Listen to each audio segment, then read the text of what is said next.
আসসালামু আলাইকুম ওয়া রাহমাতুল্লাহি ওয়া বারাকাতুহু। কেয়ার পেজেন্টস আরেকটা ভিডিও ক্লিপে আপনাদেরকে স্বাগতম জানাচ্ছি। আশা করছি সবাই অনেক বেশি ভালো আছেন।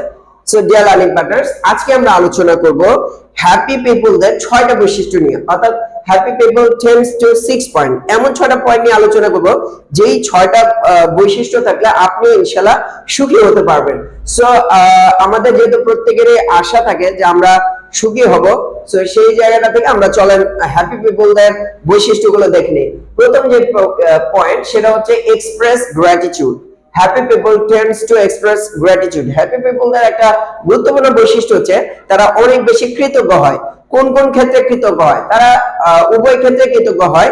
একটা হচ্ছে সৃষ্টিকর্তার প্রতি কৃতজ্ঞ, আরেকটা হচ্ছে সৃষ্টিকর্তার অনুগ্রহগুলো যে সমস্ত মাখলুকাতের মাধ্যমে বা যে সমস্ত মানুষের মাধ্যমে তাদের কাছে আসে তাদের প্রতিও কৃতজ্ঞ হয়। অর্থাৎ হচ্ছে আল্লাহ তাআলা যে আমাদেরকে এত নিয়ামত দিয়েছেন, মাথার চুল থেকে শুরু করে পায়ের তলা পর্যন্ত পুরো জায়গার জুড়ে আমি কি নিয়ামতের মধ্যে ভরপুর আছে, তাই না? আমার কথা বলার যোগ্যতা, দেখার যোগ্যতা, আমার বেঁচে থাকা, নিঃশ্বাস নেওয়া সহ সমস্ত মানুষ যে আমাকে ভালোবাসে, সমস্ত কিন্তু আল্লাহ তাআলার নিয়ামত, তাই না? তো এই নিয়ামতের প্রতি আল্লাহ তাআলার শুকরিয়া জ্ঞাপন করা, কৃতজ্ঞ হওয়া, এইটা কিন্তু অনেক বড় একটা বিষয়। আমি যত বেশি কৃতজ্ঞ হব তত বেশি সুখী হব। এই সুখটা শুধুমাত্র সৃষ্টিকর্তার প্রতি কৃতজ্ঞ নয়, বরং তার যে মাখলুকাত, যে সমস্ত মানুষের মাধ্যমে বা যে সমস্ত সৃষ্টির মাধ্যমে আল্লাহ তাআলার এই ব্লেসিং গুলো আমার পর্যন্ত পৌঁছে তাদের প্রতিও কৃতজ্ঞতা প্রকাশ করা। হ্যাপি পিপলরা এই কাজটা করে। তারা তাদের কাছে যে কারো দ্বারা কোনো একটা ছোটখাটো উপকার হলো, জাযাকুমুল্লাহ, থ্যাংক ইউ সো মাচ, ধন্যবাদ, এই জাতীয় এক্সপ্রেশন গুলো ব্যবহার করে তারা কি করে যে তাদের গ্র্যাটিটিউডটাকে এক্সপ্রেস করে, অর্থাৎ বহিঃপ্রকাশ ঘটায়। সো এইটা খুবই একটা গুরুত্বপূর্ণ বিষয় যে আমি আমার সৃষ্টিকর্তা এবং সৃষ্টিকর্তার মাখলুকের প্রতি কৃতজ্ঞতা জ্ঞাপন করব। একজন হিউম্যান বিং হিসেবে, সোশ্যাল অ্যানিমেল হিসেবে, সামাজিক মানুষ বলেন, সামাজিক জীব অথবা মানুষ হিসেবে আমি যখন কৃতজ্ঞতা প্রকাশ করব তখন আমার মেমোরির মধ্যে অনেক বেশি ডোপামিন হরমোন হবে, বিনিময়ে আমি কি সুখ অনুভব করতে পারবো। সো এইটা খুবই একটা গুরুত্বপূর্ণ পয়েন্ট যে সুখী হতে চাইলে কৃতজ্ঞতা প্রকাশ করতে হবে। নেক্সট যে পয়েন্টটা, হেল্প আদার্স, অন্যদেরকে সহযোগিতা করা। তো আসলে আমরা যেহেতু সামাজিক দিক, সোশ্যাল অ্যানিমাল অথবা হিউম্যান বিং, মানুষ, সেই হিসেবে আমাদেরকে সমাজে বসবাস করতে হয়, অন্যদের সাথে চলতে হয়। তো এই ক্ষেত্রে আমি যত বেশি অন্যকে হেল্প করব তত দেখা যায় যে তারা আমাকে হেল্প করবে।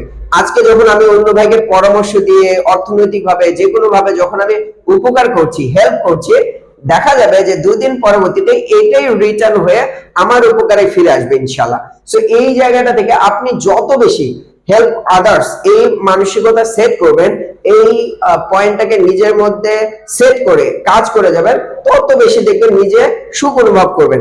আসলে অন্যের তরে, অন্যের জন্য কাজ করার মধ্যে মানুষের অনেক বেশি সুখ নিহিত আছে। এটা আমরা বুঝতে পারি না, বুঝতে পারার কারণে বরং উল্টো কাজটা করি। আমরা মনে করি অন্যকে বিপদে ফেলতে পারলে, অন্যের ক্ষতি করতে পারলে বোধহয় আমার সুখ। আসলে না, আসল বিষয় হচ্ছে আমি যত বেশি অন্যকে হেল্প করে উপকৃত করতে পারবো তত বেশি নিজের মধ্যে সুখ অনুভব করব। এই ব্যাপারে আপনার মতামতকে কমেন্টে অবশ্যই জানাবেন। নেক্সট যে পয়েন্ট সেটা হচ্ছে স্টে প্রেজেন্ট। আমরা অনেক সময় দেখা যায় যে অতীতের বোঝা বহন করে বেড়াই। অতীতের মধ্যে হয়তো এমন কোনো ঘটনা ঘটেছে যেটা আমার আসলে অনাকাঙ্ক্ষিত ছিল, যেটা আমি প্রত্যাশা করিনি, অথবা অতীত জীবনে কোনো ব্যর্থতা রয়েছে। এই অতীত জীবনের বোঝাগুলোকে আমরা সবসময় বহন করে বেড়াই, আসলে যেটা কখনোই উচিত নয়। অথবা ভবিষ্যতের দুশ্চিন্তায় আমরা আক্রান্ত থাকি, ভবিষ্যতে আমার এইটা হবে কি হবে না, এই দুশ্চিন্তা, অনিশ্চয়তার দুশ্চিন্তার মধ্যে আমরা আটকে থাকি। আসলে মূল বিষয় হলো আমাদের স্টে প্রেজেন্ট, বর্তমানে থাকা। স্টে প্রেজেন্ট বলতে যেটা বোঝায় এটা হচ্ছে স্টেইং ফোকাসড, অর্থাৎ হচ্ছে কোনো কিছু কাজের মধ্যে মনোযোগটাকে ধরে রাখা। যদি আমি এটা করতে পারি তাহলে ইনশাআল্লাহ আমি খুবই সুখ অনুভব করব। অতীতের গ্লানি অথবা ভবিষ্যতের অনিশ্চয়তা, টেনশন, এটা থেকে মুক্ত হয়ে আমি যখন বর্তমান সময়ের মধ্যে ভালো কাজ করতে থাকবো তখন আমি কিন্তু অনেক বেটার ফিল করব, হ্যাপি হব। নেক্সট যে পয়েন্ট, স্টে অ্যাক্টিভ। যারা সুখী হয়, যারা সাকসেসফুল হয়, তারা সবসময় অ্যাক্টিভ থাকে। অলসতা তো আসলে কখনোই মানুষকে সুখী করতে পারে না, তাই না? তো আমি যত বেশি অ্যাক্টিভ থাকবো, যত বেশি প্রোডাক্টিভ থাকবো, যত বেশি কাজ করব, তত বেশি আমি অতীতের, একটু আগে যে পয়েন্টটা দেখলাম যে অতীতের ব্যর্থতার গ্লানি অথবা ভবিষ্যতের অনিশ্চয়তার দুশ্চিন্তা, এগুলো থেকে আমি বেঁচে থাকতে পারবো বর্তমানে অ্যাক্টিভ থাকার মাধ্যমে। আর বর্তমানে যখনই অ্যাক্টিভ থাকবো তখনই দেখা যাবে যে ভবিষ্যতে একটা ভালো আউটপুট আসবে। নেক্সট যে পয়েন্ট, প্র্যাকটিস স্পিরিচুয়ালিটি, অর্থাৎ হচ্ছে আমাদের যে আধ্যাত্মিক যে বিষয়টা আছে, মনস্তাত্ত্বিক, মানসিক বা আধ্যাত্মিক রোহানি যে একটা বিষয় আছে, এটাতে আমরা যত বেশি ডেভেলপ করব তত বেশি আমরা সুখী হতে পারবো। সো আমাদের যে হিংসা, বিদ্বেষ, অন্যের ক্ষতি করার প্রবণতা, অন্যকে ঠকিয়ে নিজের জিতার যে প্রবণতা, এটা মূলত আমাদেরকে আনহ্যাপি করে দেয়, আমরা অসুখী হই। যত বেশি আমি দেখা যায় খারাপ কাজের সাথে লিপ্ত হই তত বেশি আমি অসুখী হই। কিন্তু যখনই আমি অন্যের উপকার, অন্যের ভালো করার ফিকির, অন্যকে জিতে দেওয়ার ফিকির, সৃষ্টিকর্তার সাথে কানেকশন, সৃষ্টিকর্তার ধর্মীয় যে বিধিবিধানগুলো আছে এগুলো পালন করার মাধ্যমে আমি যখন আমার আধ্যাত্মিক উন্নতি সাধন করি, তখন কিন্তু দেখা যায় আমি অনেক বেশি হ্যাপি হয়ে যাই। মূলত দুনিয়াতে যত মানুষ হ্যাপি হয়েছে তারা তাদের এই স্পিরিচুয়াল গ্রোথ, আধ্যাত্মিক যে উন্নতিতে, এটাতে অনেক বেশি ফোকাস দিয়েছে, যার কারণে তারা দুনিয়াতে বিভিন্ন সিচুয়েশনের মধ্যে দিয়ে সব সময় তারা হ্যাপি হয়েছে। সো আমি আপনি যদি হ্যাপি হতে চাই তাহলে স্পিরিচুয়াল গ্রোথের মধ্যে অনেক বেশি মনোযোগ দেওয়া দরকার। এই বিষয়েও আপনার কি মতামত কমেন্টে ইনশাআল্লাহ জানাবেন। নেক্সট যে পয়েন্ট সেটা হচ্ছে হোপ ফর দ্য ফিউচার।